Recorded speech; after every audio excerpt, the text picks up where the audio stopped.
আগামীকালকেও রাজপথ দখল রাখতে হবে, রাজপথে থাকতে হবে। রিক্সা শ্রমিক ভাইদের বলছি, সুশৃঙ্খল ভাবে আগামীকালও আপনারা রাজপথে থাকবেন।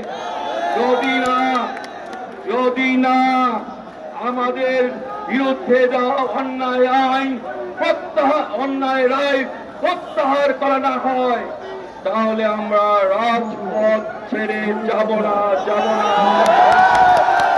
আমরা রাজপথেই থাকবো।